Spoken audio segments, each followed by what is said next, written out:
राधे राधे दोस्तों, जय श्री कृष्णा। श्री कृष्ण अर्जुन से कहते हैं, वैदिक मतानुसार इस संसार में प्रयाण करने के दो मार्ग हैं, एक प्रकाश का तथा दूसरा अंधकार का। जब मनुष्य प्रकाश के मार्ग से जाता है तो वह वापस नहीं आता, किंतु अंधकार के मार्ग से जाने वाला पुनः लौटकर आता है।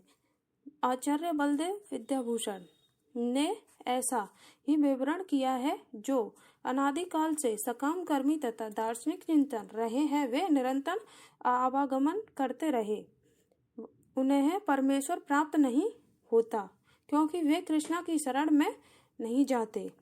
हे अर्जुन, यद्यपि भगवान भक्त इन दोनों मार्गों को जाते हैं, किंतु वे मोहग्रस्त नहीं होता, अतः तुम भक्ति में सदैव स्थिर रहो। कृष्णा अर्जुन को उपदेश दे रहे हैं कि उसे इस जगत से त्याग के प्रयाण करने के विभिन्न मार्गों को सुनकर विचलित नहीं होना चाहिए।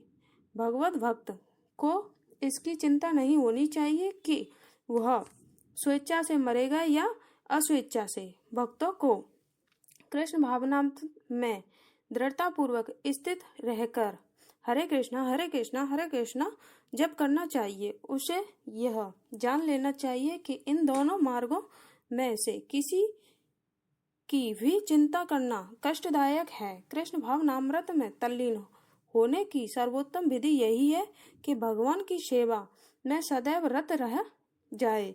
इससे भगवत धाम का मार्ग स्वतः सुगम, सुनिश्चित तथा सीधा होगा। जो योग में स्थिर है वह अपनी सभी गतिविधियों में निरंतर कृष्ण भावनामृत में रत रहता है। श्री कृष्ण रूप गोस्वामी का उपदेश मनुष्य को सांसारिक कार्यों से अनासक्त रहकर कृष्ण भावनामृत में सब कुछ करना चाहिए। इस विधि से, जिसे युक्त वैराग्य कहते हैं, मनुष्य सिद्धि प्राप्त करता है। भक्ति कभी इस बड़ाव से विचलित नहीं होता, क्योंकि वह जानता है कि भक्ति के कारण भगवत धाम तक का उसका प्रयाण सुनिश्चित है।